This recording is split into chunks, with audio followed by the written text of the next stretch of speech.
Naghahanda ako ngayon at masayang sinisindihan ang candle sa cake. At ngayon ay nandito ako sa labas ng kondo ni Ace. Excited na ako dahil ngayong araw din ay sasabihin ko na ang matagal ko nang tinatago sa kanya na buntis ako.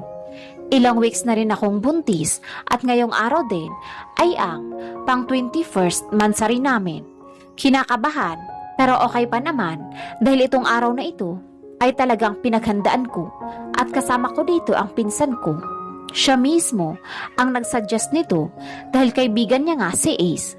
Pero nakakalungkot nga namang isipin na lihim lang ang pag-iibigan namin dahil magkaaway na magkaaway ang mga magulang namin. Mortal talaga silang magkaaway. Pero kahit na ganon, ay mahal na mahal namin ang isa't isa ni Ace.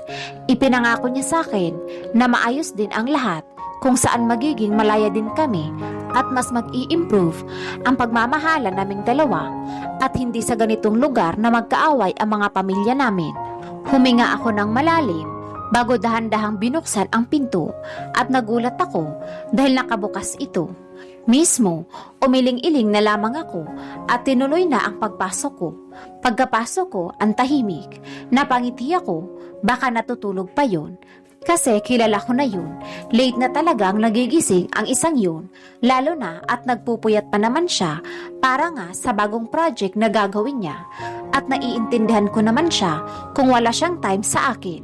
Lumakad ako papunta sa kwarto at naguluhan ako kasi ang dami-daming kalat-kalat ang nakita ko. Ano ba ang mga yun? Ipiniling ko ang ulo ko at dumiretso na lamang.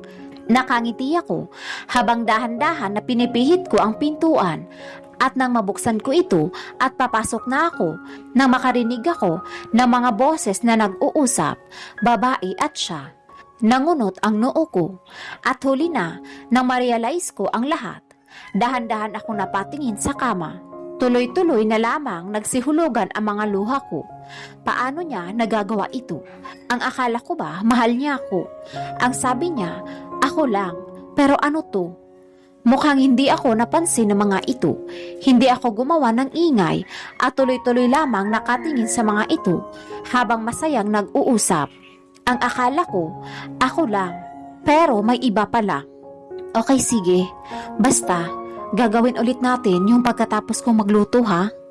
Rinig kong malanding saad ng babae at saktong sumilip naman ako. Bigla na lamang kaming nagkatinginan, walang mababasang emosyon sa mga mukha nito habang nakatingin sa akin. Tuluyan na rin akong humagulgol at dahil doon, napatingin sa akin ang babae. Hindi ko rin mabasa ang emosyon nito. Hindi ko siya kilala, pero masasabi ko, maganda siya, sobrang ganda rin. Nagkulang pa pala ako. Ang akala ko sapat na ako, pero hindi pala at kahit anong gawin ko, hindi ako magiging sapat sa kanila. Samantha? Sambit nito, pero ako, nanlabo ang mga mata ko at bigla ko na lamang nabitawan ang cake na hawak ko. Hindi kaya ang sakit na naramdaman ko. Bakit? Bakit nga naman? Kailangan pang mangyari sa akin to. Bakit kailangan akong saktaan ng isang tao? Wala naman akong inapahang iba. Pero bakit ganito ang nakatadhana sa akin? Ang masaktan ako. Sinungaling ka. Manloloko ka. Umiiyak akong sigaw dito. Lumapit ito sa akin, pero umatras ako. Let's break up. Malamig nitong wika na mas lalong kinahagulgul ko. Ang akala ko, susuyuin niya ako at patatahanin ako, gaya ng palagi niyang ginagawa. Pero iba, pinaglaruan niya lang ba ako? Mahal kita, Ace. Mahal na mahal. Pero bakit kailangan mo tong gawin? Dahil kahit kailanman ay hindi kita minahal. Agad akong napaupo dahil sa sinabi niya. Yung hindi ako makapaniwala. Totoo ba ito o panaginip lang? Sana naman kung panaginip to ay makalaya na ako o magising na ako. Ayoko ang masamang panaginip na to. Naghintay ako ng sandali pero wala. Napayoko ako at humagulgol pa ako. Hindi ko na kaya. Iyak lamang ako ng iyak. Umalis ka na, Samantha. Simula ngayon, tapusin na natin ang lahat ng namamagitan sa atin dahil kahit kailan hindi ko pwedeng mahalin ang anak ng mortal na kaaway ng mga magulang ko. Agad akong tumayo at tumakbo palayo sa lugar na iyon. Paano na kami? Paano na ang anak namin? Saan tagal kong hinintay na sabihin sa kanya, tapos ito lang pala ang mangyayari? Sasaktan niya lang pala ako at kahit kailan ay hindi niya ako kayang tanggapin. Nang makasakay ako sa sarili kong sasakyan, ay doon ako umiyak ng umiyak. Ngayon na wala na siya, hindi ko alam kung kaya ko pa. Mahal na mahal ko siya, na halos siya na ang buhay ko. Ngayon, paano na? Paano na ang mga pangarap namin na bubuuin namin? Asaan na? Matamlay akong nakauwi sa bahay namin, napatingin ako sa kalakihan naming mansyon. Pagak akong tumawa. Ang dami ko ngang pera at mamanahin. Pero hindi ko naman kasama ang lalaking mahal ko. Pero may mga magiging anak ako. Ano na ang gagawin ko ngayon? Sasabihin ko ba ito kila mom and dad? Pero ayaw kong mas lalong lumaki ang mga pag-aaway nila dahil sigurado akong iba na naman ang magiging laban nila. Isa lang ang paraan ay ang tanggapin ko na lamang ang alok mismo ni daddy na sa States na lamang ako. Sa tingin ko, yun lang naman ang tamang gawin ko. Mamimiss kita, Kaz. Ang akala ko ba naman, dito ka lang at hindi ka talaga pupunta ng States. Pero totoo pala. Kita ko ang malungkot na mukha ni Avery, ang pinsan ko na kapatid ni Daddy ang ama nito. Sorry, alam mo naman ang nangyari, di ba? Ayoko sanang umalis kaso masakit at baka mas lalo na ako masaktan dito. Niyakap ako nito ng mahigpit. Tumulo naman ang tumulo ang luha ko. Tahan na. Hindi makakabuti yan sa magiging anak mo. Di bale, kapag hindi ako busy, dadalawin kita dyan at ako na lang ang mag-adjust. Natawa ako dito kahit kailan talaga may halong taray. Sige ba, basta ang gusto ko idala mo ko ng mga pagkaing Pinoy doon. Tumawa ito. Sa lahat ng pinsan ko, siya talaga ang pinaka-close ko. Dahil simula bata kami, magkakilala na kami at siya rin ang nagpapakilala kay Ace na siyang kaibigan niya. O siya, sige na. Baka mahuli ka pa. Basta palagi kang tatawag sa akin kung anong balita dyan at sa gender ng mga anak mo ha. Alam mo naman, excited na talaga ako makita yan. Ngumiti ito sa akin. Niyakap ko pa ulit ito bago ako umalis na. Kumaway ako dito na makapasok na ako sa eroplano. Ay sunod-sunod na tumulo ang mga luha ko. Hindi ko akalain na mangyayari ito na maghihiwalay kami. Pero mabuti na rin to. Kailangan ko ding matuto at dito sa States, magpapakasaya ko kasama ang mga magiging anak ko. Aalagaan ko sila at itutuon ko ang pansin ko sa kanilang tatlo.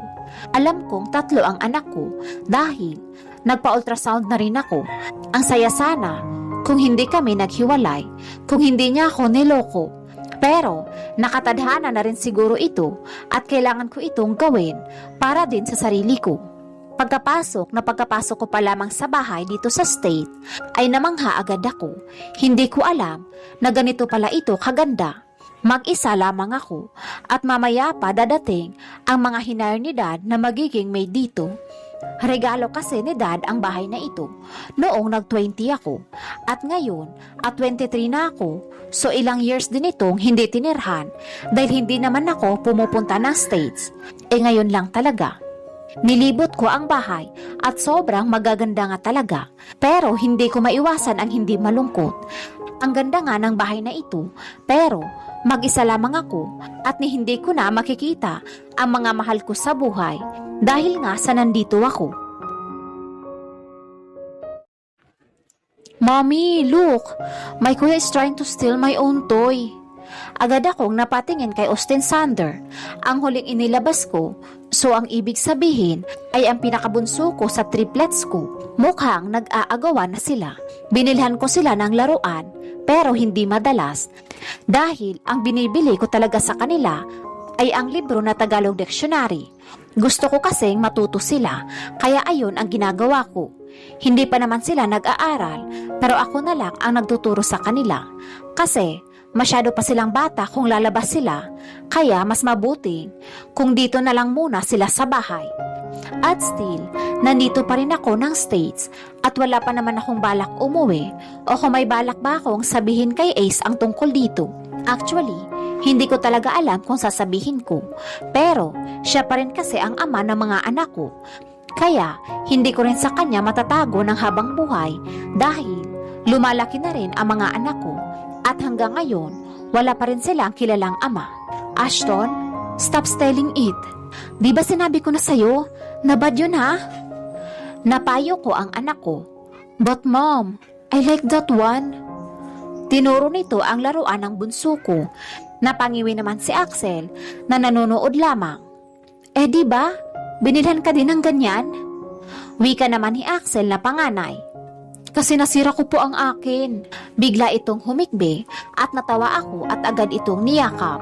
Mommy, am I that too funny? Napatingin ako sa mukha ng umiiyak kong anak bago lumukot ang mukha ko. Kasi po, tinatawanan mo po ako. Mahigpit ang yakap nito sa akin. Masuyo ko naman na hinaplos ang likod nito at niyakap ko pa ito. Andaya, bakit siya may hug pero ako wala? Nagpipigil ako ng tawa dahil sa maktol ng anak ko. Nakakatawa siya na ang cute-cute niya magtampo. Palagi na lang talaga. Ako rin. Si Axel na nakanguso na rin. Napangiti ako kahit kailan talaga napapasaya ako ng triplets ko. O siya, halina nga kayo. Nagsilapitan naman ang mga ito at apat kaming nagyakapan. Tuwang-tuwa naman ang mga ito.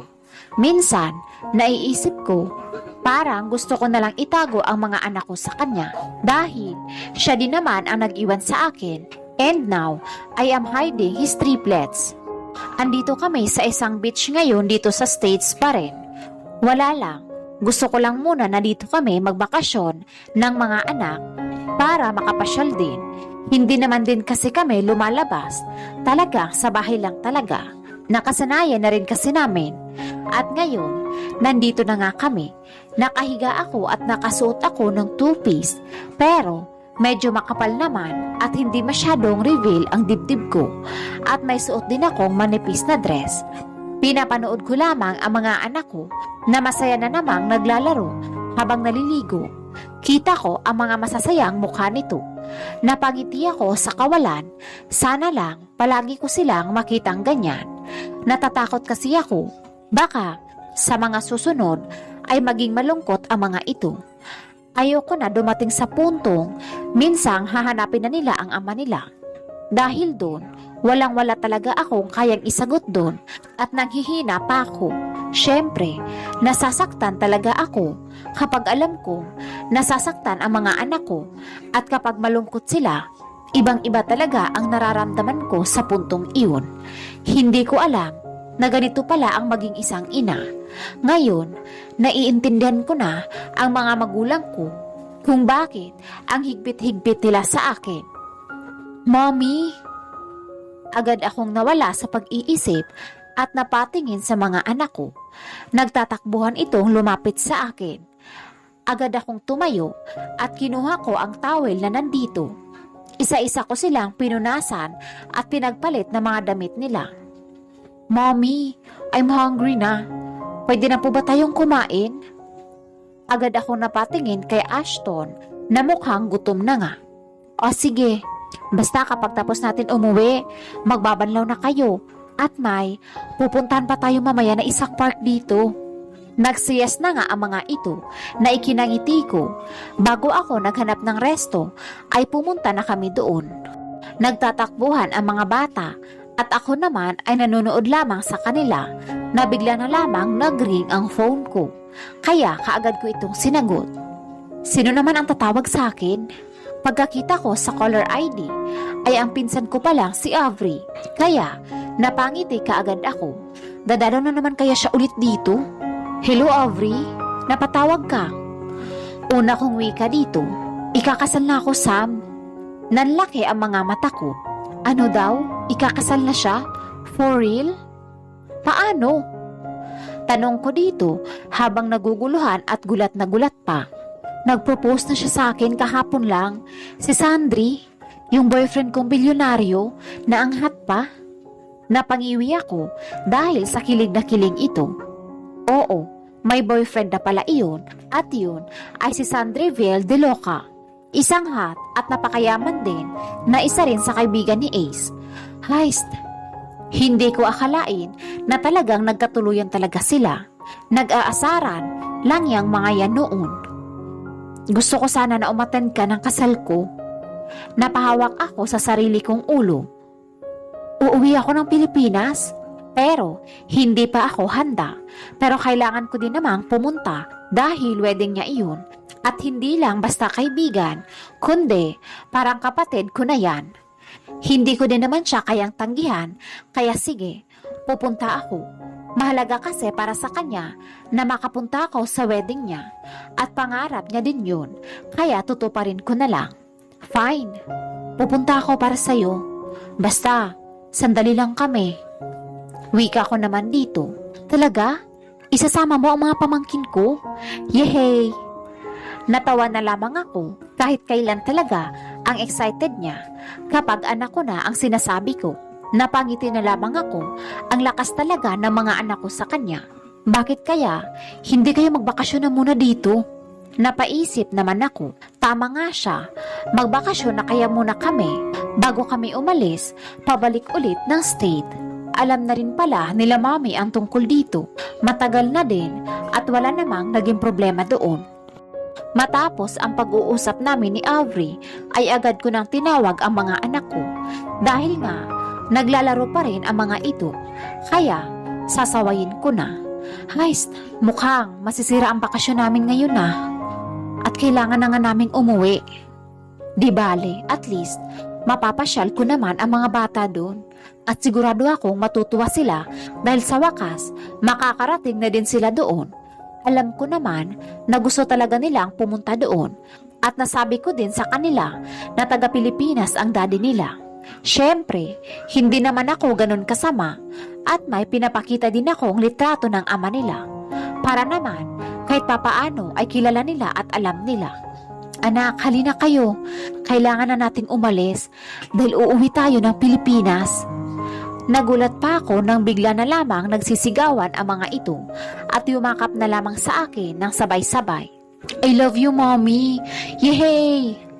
Does it mean na makikita na po namin si daddy? Biglang tanong nila sa akin. Napangiti ako sa I love you, pero natahimik naman ako sa tanong nila. Hindi ko sigurado, anak, pero sure ako makikita nyo doon ang daddy nyo. Pilit ako ngumiti sa kanila na agad namang nagsitanguhan bago ako hinila papunta sa room namin para maayos na namin lahat ng gamit. Ngiti-ngiti ang mga ito habang pasakay na kami ng kotse at mukha talagang nagsasaya ang mga ito.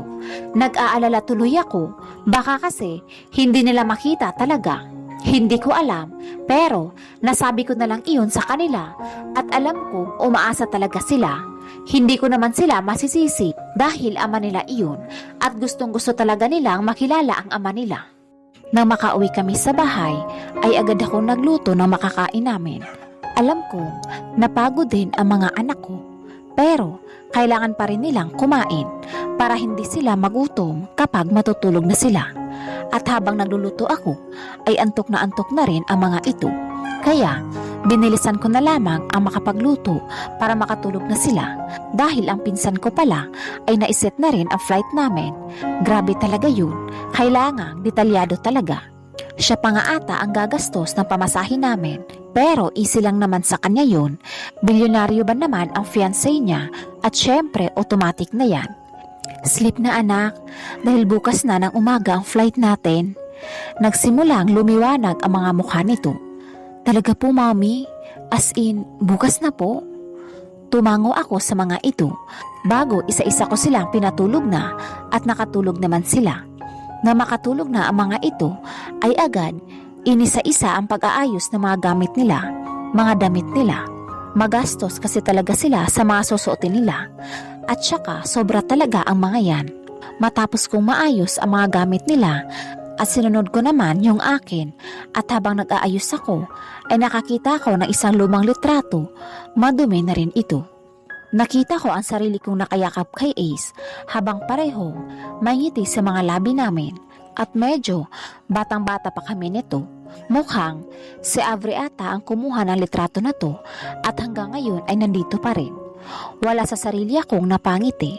Eto ata yung araw na unang sinagot ko siya habang nasa isang tago kaming lugar kasi pag nakita kami ng mga tauhan ng mga magulang namin ay pagalitan kami. Kaya tago lang kami ng tago. Sekreto lang ang lahat. Hanggang sa tumanda ako, sekreto pa rin ang lahat. Napapaisip ako, kailangan kaya ulit akong magmamahal ng katulad ng pagmamahal ko sa kanya.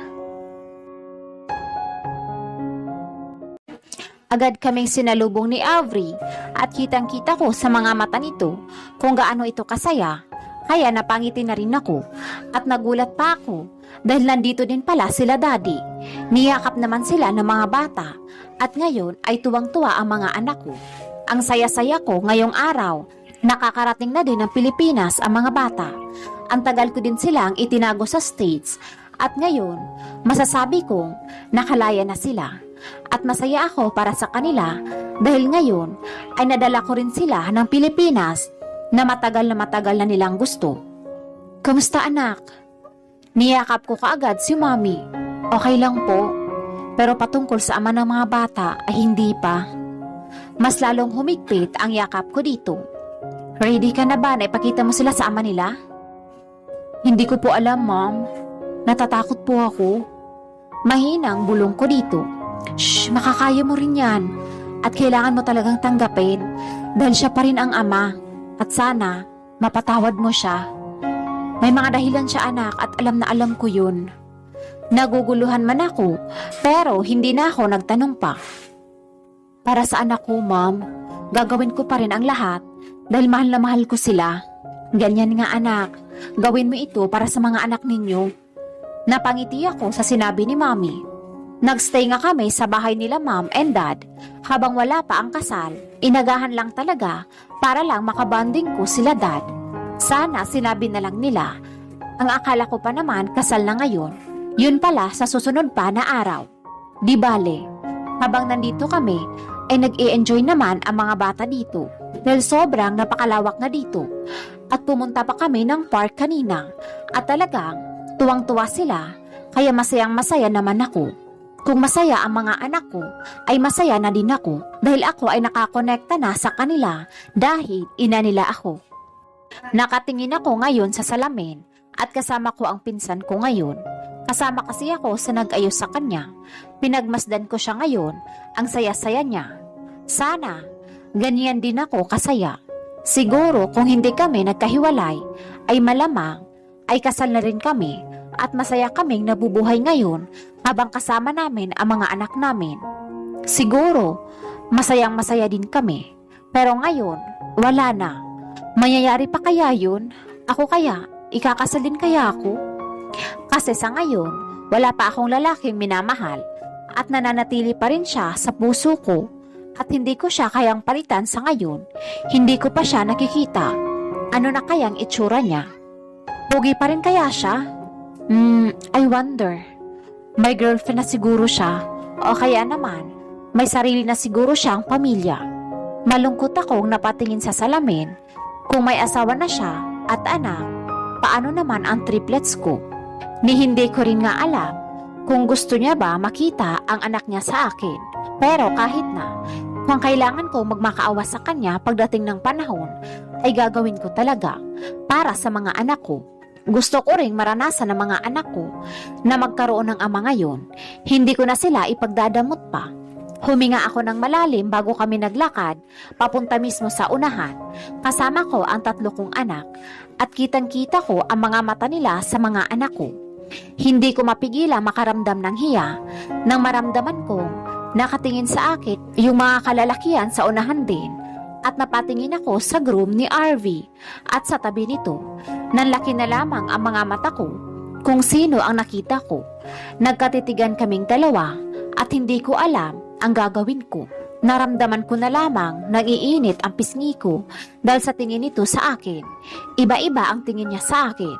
Dumiretso lang kami at nakita ko naman itong bumaba ang tingin nito sa mga anak ko. May kakaiba akong emosyon na nakita. Hindi ko alam kung totoo yun, pero mukhang oo naman eh. Nang matapos na ang kasalan, ay nandito na kami ngayon sa reception. Maraming mga tao at halos puro mga mayayaman ang mga nandito. Medyo nahihiya nga ako dahil kita nila na may mga anak na pala ako. Hindi ko kasi pinupubliko na may anak na ako. At speaking of him naman, ay simula kanina ay hindi ko pa siya nakikita at hindi ko alam kung nasaan na siya. Basta kanina, hindi ko na talaga siya nakita pa. Basta ang alam ko lang ay naguguluhan ito. Kahit naman gusto kong sabihin sa kanya, pero hindi ako nakahanap ng tiyempo para sabihin. At isa pa, ay ang awkward naman kung ngayon ko lang sasabihin sa kanya. Naisip ko na parang hindi naman ata tama yun sa dami ng pagkakataon. Pero niloko niya ako at may karapatan din naman ako dahil siya mismo ang nag-iwan sa akin at siya rin ang nanakit sa akin. Minahal ko lang naman siya pero sinaktan niya ako, kaya hindi ko na rin siguro kasalanan kung bakit hindi ko nasabi sa kanya. Ang saya ko nun eh, at bala ko na sanang sabihin sa kanya, pero niloko niya lang ako at kahit saan ay dinadala ko pa rin yung sakit na yun. Yung pangyayaring yun, nasa isip ko pa rin at hindi ko makalimutan. Anak, kailangan nyo nang matulog, please lang, dahil gabi na. Pinipilit kong patulugin ang mga anak ko na ngayon ay nangungulit na gusto daw nila makita ang ama nila. Wala naman akong isasagot, kaya naman ay nagdadahilan ako na pinapatulog na sila. Pero ma'am, sa susunod na araw na lang natin yung pag-usapan anak. Masyadong gabi na at may gagawin pa si mommy. Wala na ring nagawa ang mga ito. Isa-isa ko itong hinalikan sa noo at saka ako tumayo at lumabas. Pero nagulat na lamang ako nang bigla na lamang may humila sa akin. Ang mga mata ko ay gulat na gulat na nakatingin sa kanya. Sobrang kinakabahan ako. Bakit? Bakit niya ako hinila? Amoy na amoy ko ang pinaghalong amoy ng alak at amoy niyang pabango. Yes, tandang-tanda ko pa rin ang napakabangong katawan niya. Ace? My honey? Malambing nitong saad na ikinangiwi ko naman. Lasing lang siya, kaya nasasabi niya yan. Pero pag hindi siya lasing, hindi niya sasabihin yan. Lasing ka, Ace. Tigilan mo ko. Miss na kita. Natahimik ako at hindi ako makasagot. Totoo ba ang sinasabi niya? O dala lang yun ang kalasingan niya? Christ, bakit ba kasi naglalasing-lasing siya? Lasing ka lang, kaya nasasabi mo yan. Kaya please lang, sabihin mo kung nasaan ang room mo dito at nang maihatid na kita. Kung iiwan ko siya dito, mahahalata namang napakasama ko naman. Siyempre, kahit papaano, ay may pinagsamahan pa rin kaming dalawa. Nang makarating kami ng room niya, ay inihiga ko ito doon. At hindi na ako nagulat nang masama ako. Dahil tuwing lasing siya, ay ganyan siya at sanay na ako. Hihintayin ko na lamang itong makatulog. Total lasing naman. Pinagkatitigan ko ang mukha nito. Hinaplos ko iyon. Nakatitig ako. Ang tagal ko ring hindi nakita ang mukha nito. Marami mang pinagbago pero sobrang gwapo pa rin at malakas pa rin ang impact sa akin. Inaamin ko. Kinabukasan ay nang magising ako ng maaga, nagtungo agad ako sa mga anak ko. Hindi ko alam na nakatulog din pala ako doon sa kwarto niya at mabuti at napaaga pa akong nagising. Kung hindi ay baka naabutan niya ako. Nagpapasalamat na lang talaga ako at nagising ako. Baka kung ano pang sabihin niya sa akin at baka iba ang isipin niya. Siyempre ayokong mangyari yun. At ngayon ay pinaghahandaan naming umalis. At dahil nandyan na nga ang susundo sa amin at kasama ko si mama. Pero sa iba kami dederecho. Pupunta kami ng Boracay at gusto kong doon na muna tumuloy. Mag-vacation na muna kami bago ko harapin ang dapat kong harapin dito sa labas. Gusto ko munang mag-relax kahit konting panahon lamang para naman makapag-isip din ako. Anak, bilisan nyo na dyan dahil aalis na tayo. Biglang saad ko sa mga anak ko dahil nagkukulitan ang mga ito at hindi ko alam kung ano na naman ang pinagagawa. Opo, Mami. Bibilisan na po. Si Ashton ang sumagot. Inayos-ayos ko naman ang mga gamit dito na nakakalat hanggang sa naalala ko na naman siya. Nakaalis na kaya siya? O baka nandito pa rin? Ay, bakit na naman siya ang iniisip ko? Minsan talaga, traidor talaga na magaling kong isip. Kahit na ayaw ko siyang isipin, ay naiisip ko pa rin siya. At wala akong magawa doon. Yan ang isa sa kinaiinisan ko, kundi ang sarili ko. Wala talagang kaya makalapit sa kanya sa puso ko dahil siya lang ang nag-iisa sa isip ko at wala nang iba, kundi siya lang at siya lang. Bakit ba kasi ganito ako? Hindi ba talaga siya mawawala sa isip ko kahit isang beses lang? Kahit isa lang. Kasi nahihirapan na rin ako at hindi simpleng sakit ang nararamdaman ko.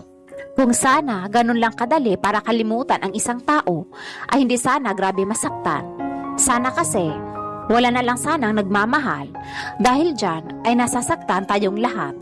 Maya-maya, nang matapos kami, ay sumakay na kaagad kami ng sasakyan. Nai-excited na rin ako at siguradong matagal-tagal ang biyahe. Tuwang-tuwa ako habang nakatingin sa isang dagat na napakaluwang. Grabe, sobrang napakaganda nito.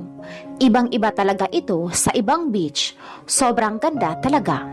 Kanina pa ako dito at ang mga anak ko ay pinatulog ko pa dahil inaantok pa ang mga yun. Naka-check-in na rin kami. Habang tulog ang mga anak ko, ay nandito lamang ako. Hindi ko maalis ang tingin ko dito. Ni-research ko pa ito sa internet at talagang same na same ang mga litratong nakita ko. Nakakamangha at nakakawala ng pagod dito. Sobra na kasi ang kagandahan nito. Ibang-iba talaga. Nais ko sanang kuhanan ng litrato ito, pero naiwan ko sa hotel yung cellphone ko. Siguro mamaya na lang. Kasi matagal pa naman kami dito. Siguro mga 1 linggo pa kami dito. Maya-maya ay nandito pa rin ako.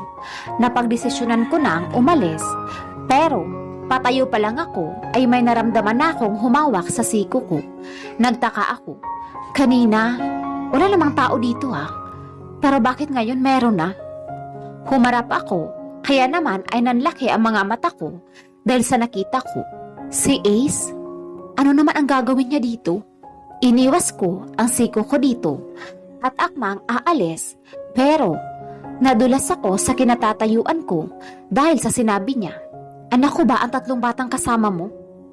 Hindi ako makasagot sa kanya. Wala ka sa tama para tanungin ako niyan. Kinakabahan kong sagot dito. Pilit kong palakasin ang loob ko, pero hindi ko kaya. Talagang nanghihina talaga ako.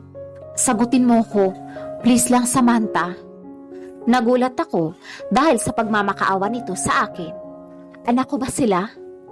Tanong ulit nito sa akin na halos hindi ko na makilala kung sa Ace ba talaga ito. Tumulo na ang luha ko.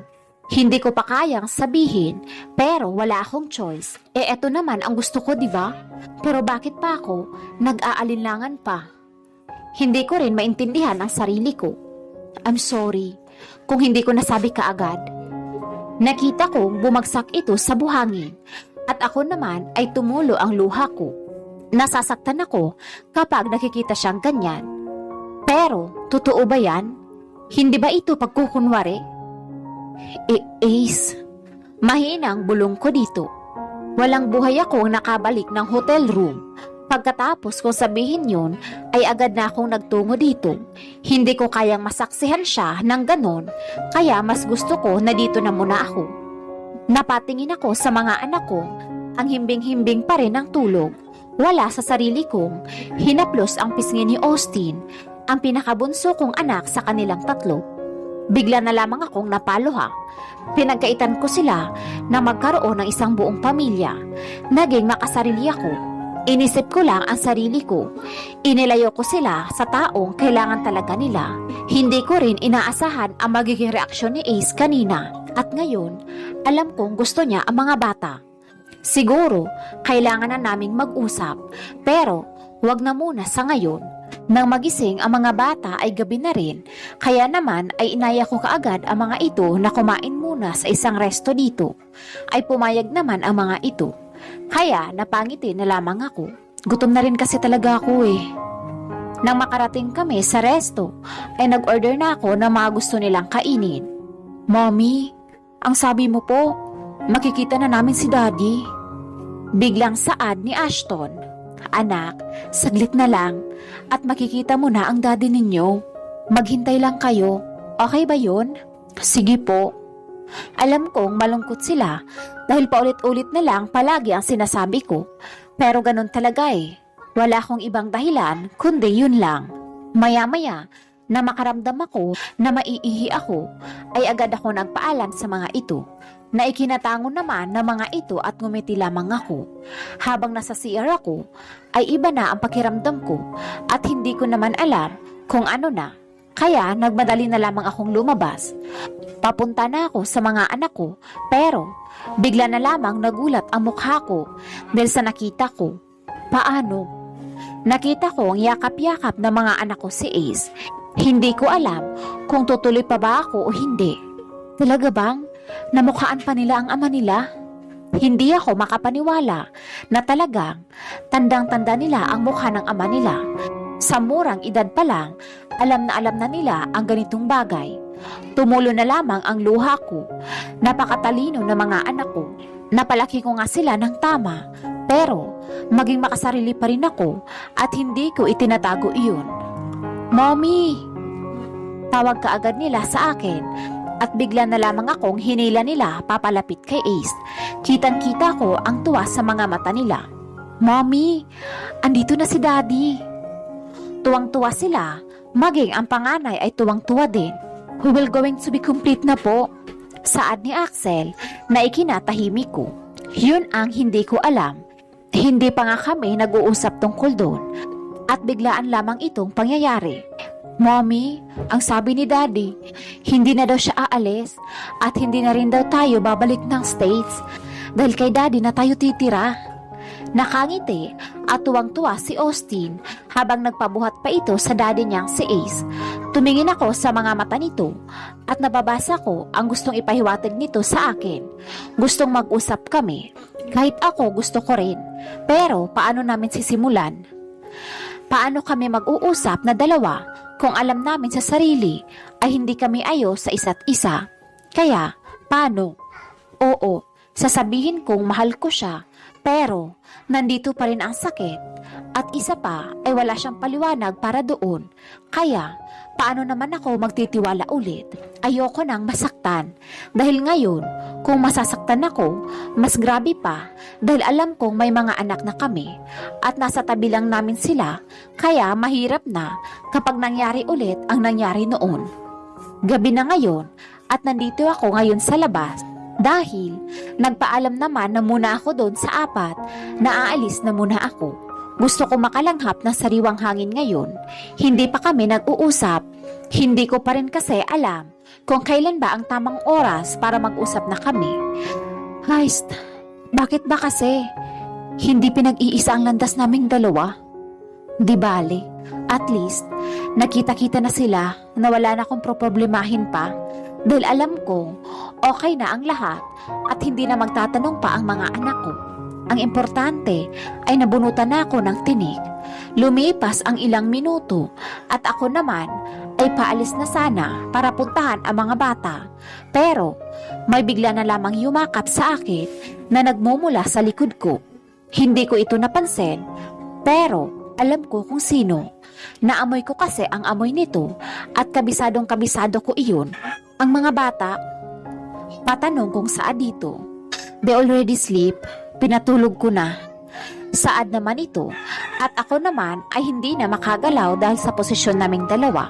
Parang ang hirap na naman kasing gumalaw eh. Hindi mo ba ako susumbatan? Ani ko, bakit ko naman gagawin yun kung alam kong ako naman ang may kasalanan ng lahat?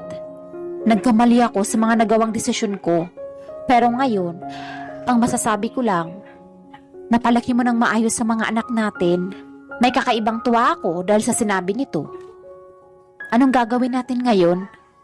Nagtanong ako at humarap na dito. Totoo ba ang sinasabi ng mga anak mo? Natitira kami sa'yo? Kasali ba ako?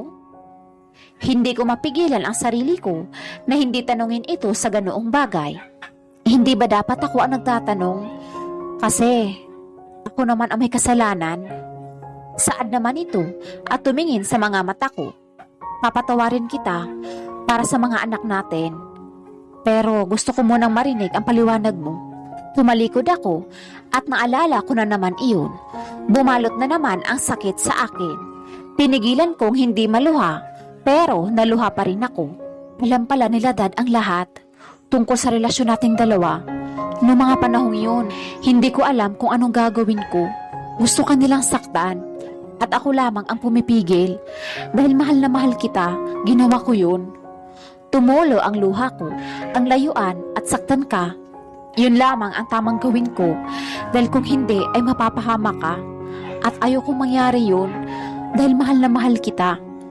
Sa mismong mansari natin ay ginawa ko yun dahil ang akala ko yun ang makakabuti para sa ating dalawa. Pumipiyok na ang boses nito.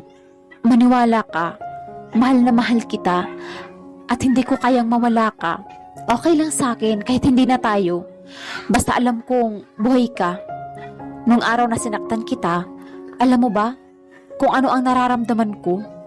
Durog na durog ako dahil nakikita ko ang babaeng mahal ko na umiiyak at nang dahil sa akin yun, triple ang nararamdaman kong sakit kumpara sa'yo.